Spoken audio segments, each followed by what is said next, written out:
I got to talk about this. Lane Kiffin finally going to LSU. Now, champ, I mentioned it on the pod during the report from Yahoo Sports, Ross Dellinger. It's now official that Lane Kiffin will be going to LSU. Here is a statement that Lane Kiffin wrote regarding the decision. After a lot of prayer and time spent with family, I made the difficult decision to accept the head coaching position at LSU. I was hoping to complete a historic 6-season run with this year's team by leading Ole Miss through the playoffs, capitalizing on the team's incredible success and their commitment to finish strong, and investing everything into a playoff run with guardrails in place to protect the program in any areas of concern. My request to do so was denied by Keith Carter, for those who may not know, is the athletic director of Ole Miss, despite the team also asking him to allow me to keep coaching them so they could better maintain their level of performance. Unfortunately, that means Friday's Egg Bowl game was my last game coaching the Rebels. While I am looking forward to a new start with a unique opportunity at LSU, I will forever cherish the incredible 6 years I spent at Ole Miss and will be rooting hard for the team to complete their mission and bring a national championship to Oxford. Now, the reason why he released that statement, according to Lane Kiffin, the athletic director, Keith Carter, refused to allow him to coach the rest of the college playoffs while Lane Kiffin at Ole Miss. It's been reported, champ, that most of his offensive staff will be leaving to go to LSU as well. One of the players from Ole Miss, Caleb Odom, had a problem because according to him, Lane Kiffin did not tell the players that he was leaving. This is a tweet from Caleb Odom. Couldn't even come face to face with your players and tell them yourself. So, champ, look, am I surprised that Lane Kiffin left Ole Miss to go to LSU? No. I'm not shocked. And also, shout out to our good guy, Brandon from the block. Please go follow him on the his podcast, his Monday podcast. He's got a lot to talk about. Yes. But man, Lane Kiffin, I'm not surprised, champ, that he left Ole Miss for LSU. I just don't like the timing of it because Ole Miss still has a chance to go and compete for the college football playoffs, and you do this to leave. This has been a turbulent weekend for Ole Miss, champ, because right after the Egg Bowl game, you saw the video of Lane Kiffin confronting the reporter right after the game. Yes, about certain words that were said on a podcast. And boy, look, I understand the context of it as far as using, the rapper Ludacris. I'm from the Georgia area and I'm familiar with that. But us as journalists, we got to understand something. These are grown men and women that we're talking about. And when you reference certain rap lyrics, they don't care about the context that you're using it. You're speaking on their name using certain terms. So you got to make sure you keep that professionalism. I'm all about using euphemisms and words, and that's how come you hear me compare stuff to my diet and stuff like that all the time. But to use offensive words, especially when it relates to someone else, you're gonna get cold cocked behind that. And because he looked like, I thought he was going to hit him at first, I kind of cringed. It's like it looked like he was about to do something, champ. He was definitely about to do something. I think it's the best way. Here's the photo that perhaps encapsulates what Lane Kiffin would want to do to him. Well, maybe not that photo, but obviously we all know the photo of Will Smith, Chris Rock at the Oscars a few years ago. That type of reaction with what Lane Kiffin would want to do. It's been a turbulent weekend, champ, and I feel bad for the players because they have to know. And how's this going to impact Ole Miss as far as the college football playoffs, champ? And you know who also looks sad other than the players? How about the good guy, Marty Smith from ESPN? Because he had to wait until Sunday to finally figure out when is Lane Kiffin going to actually leave? I mean, of all weekends, Thanksgiving weekend, he could have just been with the family. He could have just spent some time eating some good food, eating some good leftovers, be with the wife and kids and all that stuff. And he had to wait until Sunday for the decision. I mean, the great reporting from him, Ross Dellinger from Yahoo Sports, Pete Thamel. I hope for Lane Kiffin and for LSU's sake, because you mentioned it before, champ, he's the James Franklin of the SEC.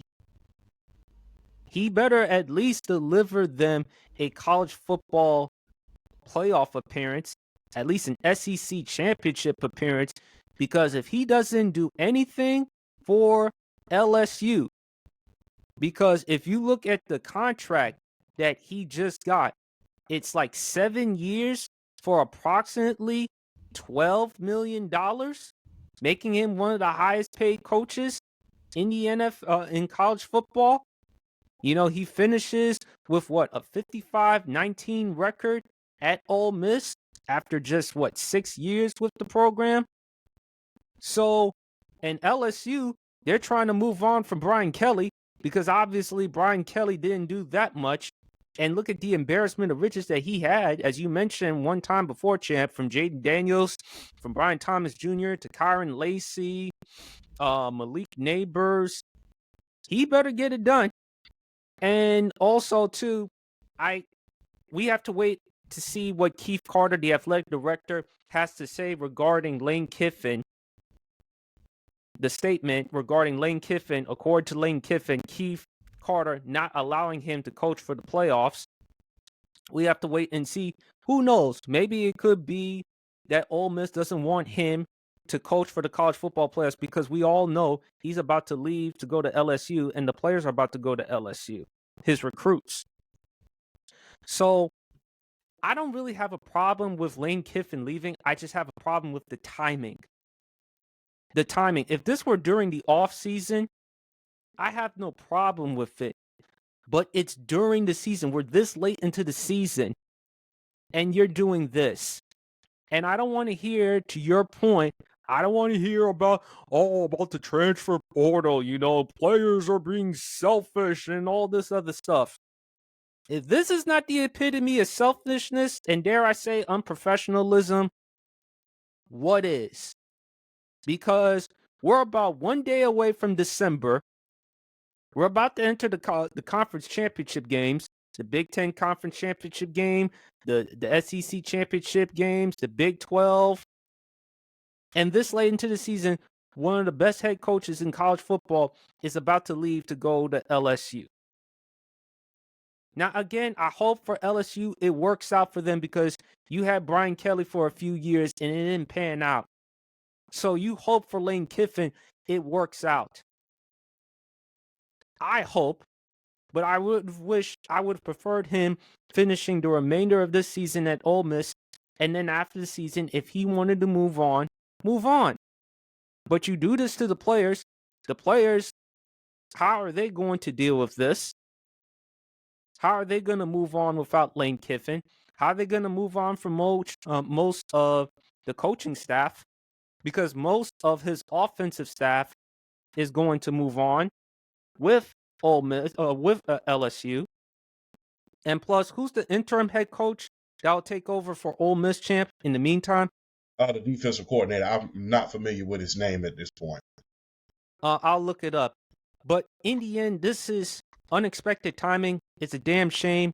But it was no surprise, champ, that Lane Kiffin was going to leave because it was reported about the possibility of him leaving to go to LSU, Florida, somewhere else. Big fella, someone who covers SEC football as much as you do, what are your thoughts? Number one, I don't understand Lane Kiffin's infatuation for these big-time programs. I don't understand his infatuation for it. Because remember the last time what happened when he left Tennessee because USC was his dream job, right? I know I'm not the only one that remembered that. And he got that Tennessee job after after only winning 5-15 with the Oakland Raiders. Exactly. Thank you very much, New Jersey Jeans. So Yeah, you got a job at Tennessee and you went 7-6 that year and went to the Peach Bowl, and then you left those young men and went to USC, following up behind the legendary coach Pete Carroll, who was there, who had a dynasty there. So yeah, and you saw how that worked out for you. You ended up going to Florida Atlantic. You ended up being the offensive coordinator for a couple years down there in Alabama. Then you ended up going to Florida Atlantic, which you prospered there. Then you went to Ole Miss. You prospered there. Now, the difference between those two programs, the last two programs that you just left, that being Florida Atlantic and Ole Miss, if you had this is your best season right now, 11-1, and you're going to the college football playoff. Much like at USC, if you don't win at LSU, it's a bust. And you better ask Brian Kelly how it went for him in the third year. 3 places I will always say that you get fired real, real quick. Philadelphia, Auburn, and the SEC. Look how quick they got. Man, look, let's just go back to what Coach O had won a national championship with one of the greatest teams of all time. Less than 2 years later, he was gone. So you better go down there, you better win. Because if your run at LSU is anything like it is at like it was at USC, whoo boy, they gonna fry you and fillet you in the media. As far as you leaving, I blame that more so on the rules. You shouldn't be allowed to be talking to coaches during the course of a season. You shouldn't be allowed that. And I blame a little bit of that on the athletic director as well. Go ahead and let him coach out the rest of the season. I mean, I know it's a difficult situation, but let him coach it out, especially if you have a chance to bring a natty to town. You have a legitimate chance to bring a natty to Oxford. This is not, you're in the playoffs. You're in the playoffs. And depending on what happens in that Georgia-Alabama game, you could end up getting a higher seed. Unfortunate situation, but to your point, PSP, and I've said it before, I'll say it again, I don't want to hear about none of these other entities, whether it be sports media or anything, talking about these young kids leaving guys high and dry. You're selfish. You're this. You damn right I'm selfish. Because coaches like Lane Kiffin, Bobby Petrino, just to name a few, they get these fat buyouts. They get to leave the team, and they get to leave these kids high and dry. Or in the case of Bobby Petrino, you get to leave NFL teams and these kids high and dry. You get to explore your other options, and you get opportunities regardless. With these young kids, the minute they enter the transfer portal, a lot of them don't get scholarships. There's a common misconception about the transfer portal. People think that the transfer portal is like free agency. It's the pick of the litter. Some of these guys wasn't all that at the place they was at. And so when they enter the transfer portal, they automatically lose their scholarship. And if nobody picks you up, then you just lost to us, much like NFL free agency. So I don't think people understand that. People think that the transfer portal, this is the pick of the litter of somebody else. Somebody else is trash, another person trash. This is just like NFL free agency. No, that ain't how it works. Unless you were a starter already, or you was close to being the starter, then guess what? It's not necessarily the pick of the litter. Some of these guys were not that good in another place. They're looking at an opportunity or not getting enough playing time at one place and are looking for another opportunity. Not all of these guys are the pick of the litter. Now, you do have your exceptions because I just saw this tight end from one of the HBCUs at Morehouse. He is transferring and trying to go up a division to Division One. He's going from the HBCU ball to Division One. Those guys are the exception. But for every one of those, there's about 10 guys who was riding the bench somewhere and just said, I want to go somewhere else, and nobody picks them up. Right. So that's the common misconception about transfer portal. When you enter that transfer portal, you're risking a lot more than you're gaining. That's how come it's so encouraged for you to stay where you are. But in the case of a guy like Nico, who was the star player, when he left Tennessee and went out to UCLA, we filleted him in the media. Nico Maialeva. Yeah. We filleted him in the media. We said all type of stuff like you're selfish, and then on top of that, you end up making less money because of the taxes that is out there in Los Angeles and Silicon Valley. So the minute that happened, everybody jumped on Nico, especially when they started losing. Especially when they started losing when Deshaun Foster was there. Yeah, after that 0-3 record. And also, too, you mentioned another point. You mentioned players in college football, they get labeled selfish because bowl game. You at one point made an argument that they should move on from the bowl games and just focus on the playoffs because, again, they don't pay as much attention to it. They don't want to jeopardize their draft stock. They're not going to take seriousness to it. No. And look, we can't blame them because at the end of the day, they're making a business decision. So, Exactly. of course, they have to be selfish. The problem I have, as well as you, Champ, is the hypocrisy on the media's part. That's the problem that we have. Yes. Again, if Lane Kiffin wants to leave to go elsewhere, that's his choice. I don't think you have a problem with it. I think what we have a problem with is the timing of the decision. That's the problem, and how the media is going to look at it and say, hey, he's a grown man, he's made a decision, but still Lane Kiffin still has a lot to prove. Has he been to a college football playoffs since he's been at Ole Miss?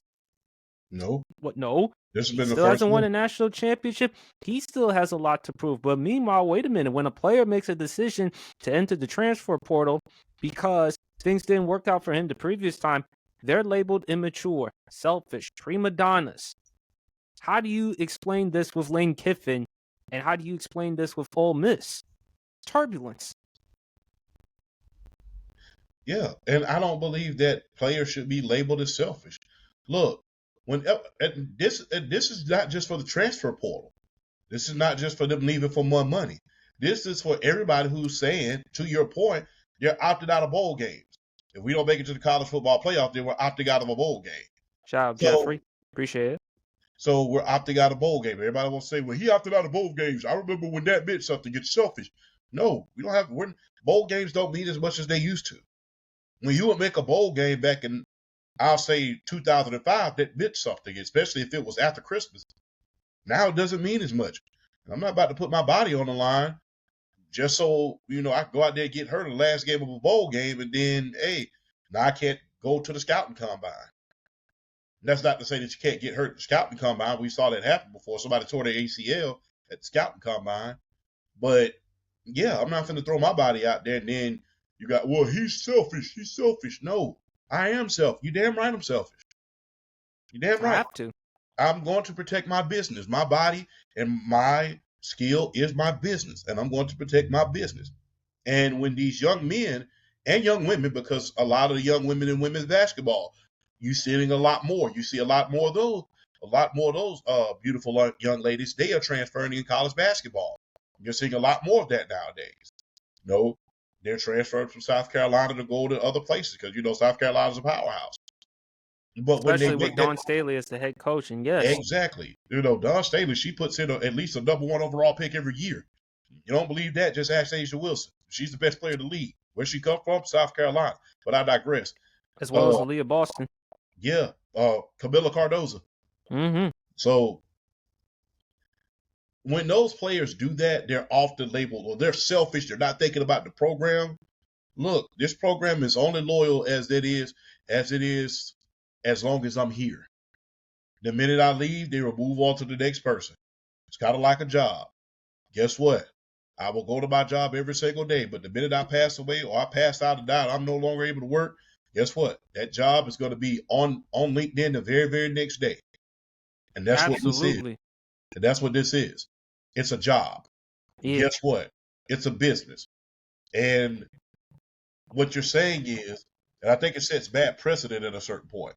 Oh, it's okay for these coaches and these grown men and women who have charge of the program to handle their quote unquote business. But when I take my career to my own hands, then I'm selfish because I'm not thinking about the program. Guess what? I'm not going to be loyal to a program who I know can easily replace me. And if I lose my knees, guess what? Are you going to help me find a damn job? I don't know that for sure. So I could possibly even lose my scholarship, lose my NIL money, lose a lot of things. So I'm not going to be loyal to these programs just because fans or alumni, or even otherwise, are clamoring me to be loyal. No, especially when these coaches, and this ain't just with Lane Kiffin. A lot of these coaches get to leave. Remember, and I know you remember this. I'm not so sure we talked about it. Remember, Bob Stoops had to come back to Oklahoma in order to coach the Oklahoma. Lincoln Riley. When Lincoln Riley took the deal to go to USC, Bob Stoops had to coach Oklahoma in that last game. I believe it was the Alamo game, and that was Caleb Williams' last game at Oklahoma before he went to USC. And obviously, he went to USC because of Lincoln Riley, as well as everything else that came along with it. So yeah, I totally understand. I mean, look, he wanted to go to USC, build a program there. I still believe he decided to duck from the SEC smoke, but that's his choice. That's his prerogative. That's his thing. I just didn't like the timing of it. I Yeah, felt like that could have been addressed after the season. But this is even worse, champ, because Ole Miss is still in playoff contention. yeah. And now they're 11-1 this season. The only loss that they've had was against your Bulldogs at Athens, Georgia. No Yes. shame there. And now all of a sudden he gets to leave. I just wish it would have been handled after the season. So that way it would have been a constant distraction and dialogue for us as podcasters, media, and the public. Yeah. That's what I don't like about it. If you're going to handle business, fine, but handle it at a different time and a place. That's what I think. But I agree to your point, champ. I do not want to hear anyone, especially if it's Paul Feinbaum or anybody in the media labeling a player selfish for entering the transfer portal and going elsewhere. Are you going to keep the same energy with Lane Kiffin? Because I'm interested to see on ESPN and Fox Sports and all these major networks. I want to see how they're going to respond to it. Because it's going to be pretty interesting to see how they're going to respond to it. And not, then that tells you all you need to know. Yes, indeed. And like I stated, nothing was said when Bob Stoops, he was coaching in the UFL, the USFL at the time. He had to come out of retirement, out of college football retirement, because he was coaching down there in the USFL. He had to come out of retirement in order to coach in the bowl game because Lincoln Riley left him with the USC. And let's not even forget what the Bobby Petrino. So The these coaches, liar, the pathological liar. I mean, yes, remember, we all know the situation in Atlanta. And remember, I think this was during the time when he was in Auburn. Wasn't he confronted by a couple of journalists? yeah. I mean, I'll never forget. What's the guy's name? Sean Salisbury said on national television, "Be careful about sending your kids to Arkansas because if he can't commit to the NFL and commit to LSU, commit to Louisville, what the hell makes you think he's going to be able to commit to your kids?" And do you realize how much of a bad precedent that sets? Not to mention, Lane Kiffin was threatening to poach some of the coaches, some of the players, told his staff, if you're not on that plane with me, You're gone. you're gone. I'm not keeping you. You will not have a place on my staff. But there was a lot going on. Now, I do blame some of that on the athletic director as well. I really think that, hey, we're in playoff contention. We have a chance to finish the job, do something special, because in this college football playoffs, outside of maybe 4 teams, I can't name you any teams outside of the top 7 that could have beaten Ole Miss with Lane Kiffin. But now that he's gone, you got to ask yourself, how's that going to affect the game plan? How's that going to affect their style of play? How's that going to affect the quarterback play? How is it going to affect a lot of things? Because Lane Kiffin, for all his antics, he is an offensive-minded coach. Yes, he is. And speaking of LSU, champ, Lane Kiffin, his first game, I'm reading a report right here, a post from Brett McMurphy. Mm-hmm. Lane Kiffin's first game with LSU will be at home versus Clemson on September the 5th. He will play both Ole Miss and Tennessee next season, and LSU's remaining 2026 schedule, home games against Alabama, Ooh. Mississippi State, Ooh. Texas A&M, and at Arkansas, Auburn, and Kentucky. Like I That's said, a pretty tough schedule for him to deal with, especially your first year at LSU. not only that, look, let's just be clear. Let's be clear. They're bringing you into LSU with the expectations of winning a national championship within the next 2 to 3 years. They're not bringing you in there to build a program like you did at Florida Atlantic. They're not bringing you in there to build a program like you did at Ole Miss. They're not bringing you in there for that. Because you're not going to get 6 years in order to make the college football playoff like you did when you were at Ole Miss. You're not going to get 6 years. If you don't do it by year 4, guess what? They're going to be giving you the boot, and then they'll have to pay somebody else a buyout. So you're not going to get a chance to build a program. And like I stated, the last big time, huge flagship program that you went to was in Los Angeles. You didn't do that good at USC. You didn't do that well at USC. The only best year that he had was really 2012, champ. That was when he 2011, and that was when he had Matt Barkley as his quarterback. I mean, he was there, and then after that, of course, if you look at Lane Kiffin throughout his coaching record in college, because obviously we know in the NFL level, 5-15. First year at Tennessee as the head coach, 7-6. 2010 at USC, his first year, 8-5. 2011, 10-2. That was his best year. 2012, 7-6. 2013, 3-2. So during your time in USC, you finished with a record of 28-15. Then your 3 years at FAU, Florida Atlantic University. First year, 11-3. The following year, the second year, a regress year, 5-7. And then year 3, a bounce back year, 10-3.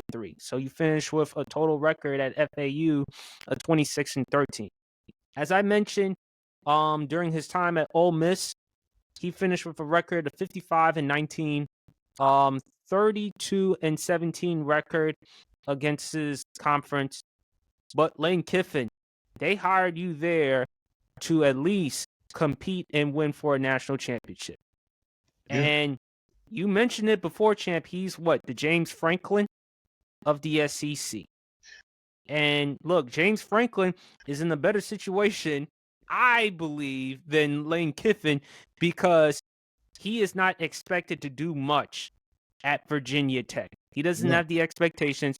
No one is expecting Virginia Tech to start back from the bottom to the top. I don't think he's going to be asked to be the next Frank Beamer, but he can handle it. There's not too much expectations. I mean, there are other teams he's going to have to deal with. Georgia Tech. Hey, Clemson. Clemson is not the same as it was anymore. And Dabo Swinney, for somebody who criticizes the transfer portal and not making sacrifices and not making adjustments, Dabo Swinney, champ, is the epitome of getting passes because he hasn't gotten ahead with the times. And we don't know what's going to happen with Belichick. And look, you got SMU, you got Georgia Tech, of course you got the head coach at Miami. I forget his name all the time. So you got, outside of that, you should be solid if you're James Franklin. But meanwhile, if you're Lane Kiffin, you got UGA, Kalen DeBoer, because again, you've had criticism of Kalen DeBoer early on, champ, but so far Kalen DeBoer has gotten it together, and now he's going back to an SEC championship game. you got to deal with that. You got to deal with Texas A&M. They're coming off a tough loss against Texas. And you got Texas, so you got other competition. Don't So forget Oklahoma. don't forget Oklahoma. And this is with not the best offense in the world, but you know what Brett Venables does and provides on defense. You know about that. There ain't no easy task for you to deal with. So what's the likelihood of LSU actually going that far? And if he doesn't, champ, just like we gave all this criticism with Brian Kelly, how's it going to be with Lane Kiffin? Now, James Franklin, even though you look at his record against top 5, top 25 teams, he doesn't have the greatest record, but it's easy to like James Franklin because, again, of his character and reputation. Lane Kiffin, you better be on your best behavior or win enough football games in order for you to have a job at LSU. Otherwise, you're going to be out. And it's going to be ugly, like you always say, uglier than a masterpiece sneaker. How ironic is he's in Louisiana and we said that, but I digress. But just being real, look, with James Franklin, they're bringing him in to build the program. And he's taking his time. Yeah. That's the also most important thing. There's no rush for him to win a national championship anytime soon. Yeah. They're bringing you in to win a natty at LSU. So you better, let's hope that coaching that you did at Oxford comes in handy. And it better bear fruit real quick. It better bear fruit because I don't know what to say at this point because, like I stated, when he went and hit, like I stated, when he was at Florida Atlantic and Ole Miss, it was the building of the program. And he eventually got it to what it is right now. With LSU, they're not going to wait 6 years for you to win a natty or to reach the college football playoffs. They're not going to wait 6 years for you to reach the college football playoffs. It better be immediately bearing the fruit. So, yeah. Hey, I hope you know what you're doing. Although his record is good, it hasn't been impressive. Unlike Brian Kelly had some college football playoff appearances on his record and had a national championship appearance on his record. Lane Kiffin doesn't have that. So yeah, but here's the thing, though. I think with Brian Kelly, remember he wasn't known for having the greatest reputation, as I mentioned, champ. Yeah, he wasn't known to having the greatest reputation either, and it's quite ironic you follow up one guy with a bad reputation with another guy that was kind of a nomad. Because you got to ask yourself this: what's going to happen if somebody throws some more money at him? You saw what happened when, the Tennessee USC thing. And remember that I remember the press conference like it's yesterday. And I remember he did that press conference for Tennessee. He was talking about how he was going to beat Florida. And, that was back during the Tim Tebow days. We're going to do the dance. We beat Florida and all of that. And he got there 1 year, went 7-6, and, basically left for USC. And then he got to USC where he had all the talent, all the resources, and everything like that. Much like Lincoln Riley. And did nada. Zilch. So, at least Lincoln Riley, you can say at least, hey, I mean, I haven't won a national championship, but I have developed Heisman Trophy winners, some number 1 overall picks. I am just as good as an offensive mind. However, when it comes to the SEC, and we saw it on full display, Georgia, that was the closest he had to at least getting to a national championship. And then when it came to Alabama and LSU, no. But that's the thing. He was brought to USC in order to win national championships. That's what he was brought there for. People don't want to acknowledge that.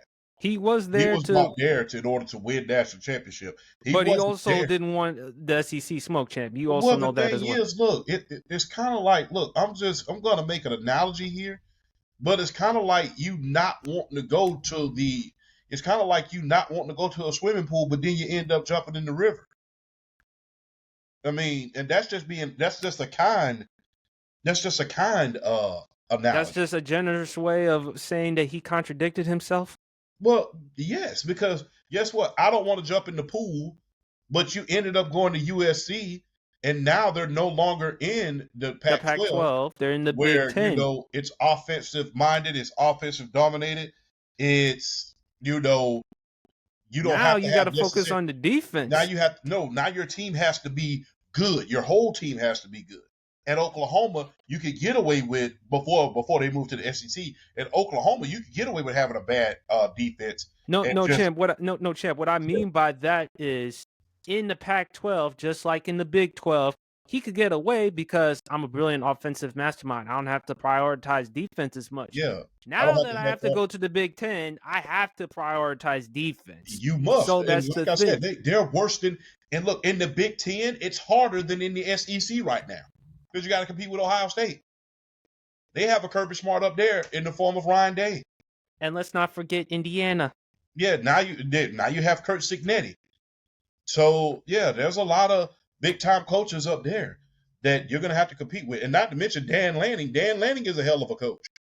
Yes, at Oregon. Yes. Yeah. So you went from dealing with Kellen DeVore Kirby Smart, and Coach V. Coach V came there after he left, just to name a few.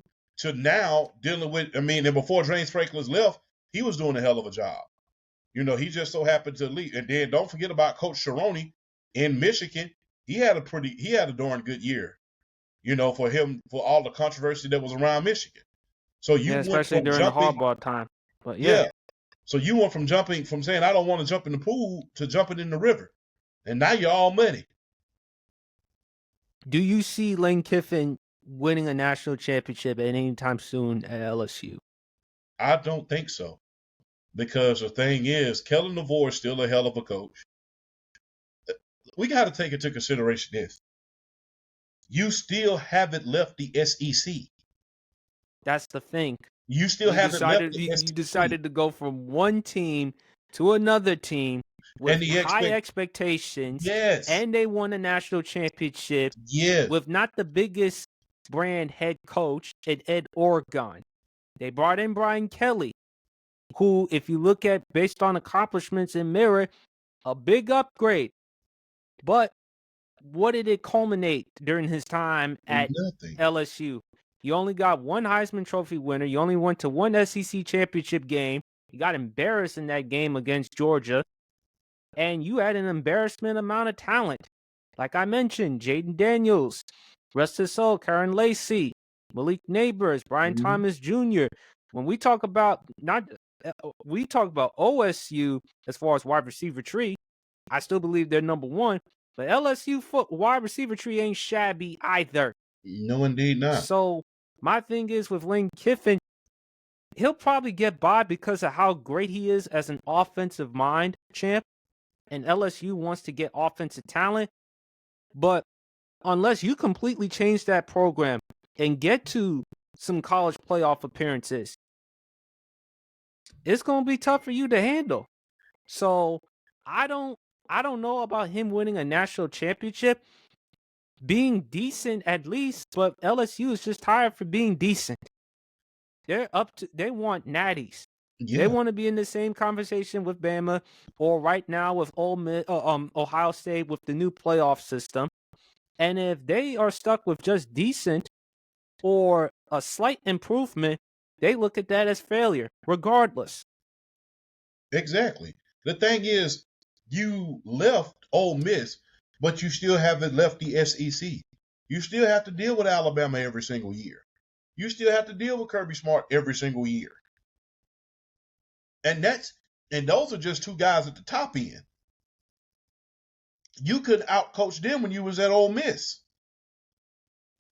Much less now. And now the pressure's all on you at this point because of how you left, the school in which you went to, and the fact that they're expecting a national championship. That's why they got you, to win a national championship and get into the money. And the money. So you got a deck. Look, the house of cards are stacked. And if you don't watch out, it could fall on you. Like I stated, you're still in the SEC, unlike Lincoln Riley. You still got to go up against Kirby Smart every single year. You still got to go up against Kellen DeVore every single year. And look, Auburn just got a new coach. He's a hellified coach. Got to go up against him every single year. You got to go up against guys who you just faced at Oxford. So you're gonna have to redo that all again. But And it's not champ, gonna, and it's not, and and they're not gonna be patient with you no, at they're not. They're not. LSU. They're certainly not going to be patient, especially with the athletic director, especially with that fan base, the great legacy and tradition of LSU. So, this is going to be tough. I mean, Three it's national going to be championships tough. in the past 20 years. It's going to be tough, champ. It's Yeah. going to be tough for them to move on. It's going to be tough for LSU to get back to it. As for Ole Miss, it's sad because after this, where did they go? After this season, who they're gonna hire as the head coach? Pete Golden will be is the defensive coordinator for Ole Miss. He'll be the he's the interim head coach. He will be the head coach for Ole Miss for the remainder of the season. But how does Ole Miss respond, champ? If they come Because out if he here, does well, if the DC does well, then hey, might as well try to keep him. And if it doesn't turn out well, then who you gonna find that's comparable to Lane Kiffin? I'll say this.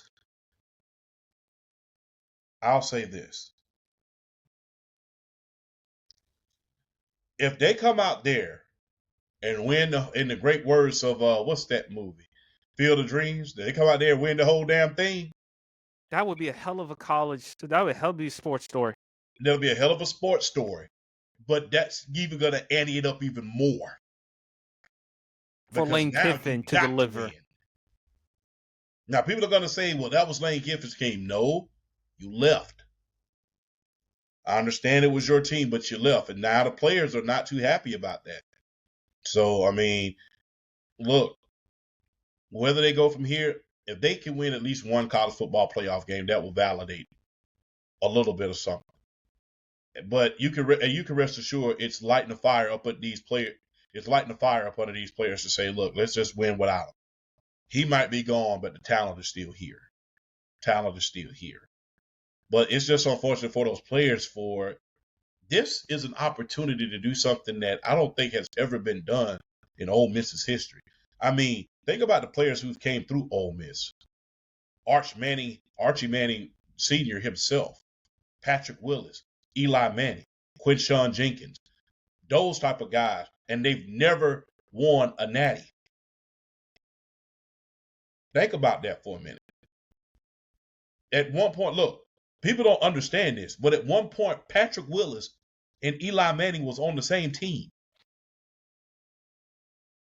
And they still couldn't win a natty. So let me check that in order to make sure. I think that was the case, but I don't want to speak out of turn. I'll try to look it up for you as well, champ. Because I know Eli Manning was in that 2004 NFL draft. Of course, he was the number 1 overall pick. He did play at LSU from 2003 to 2006. Eli Manning was there in Ole Miss during that time. Yes, indeed. So, 2 Hall of Famers. And Patrick Willis, he was on pace to be one of the greatest of all time. So those 2 guys were at the same team, and they didn't even get close to a national championship. They didn't even sniff one. So you had a chance this year, with all the parity going on in college football, to win a natty.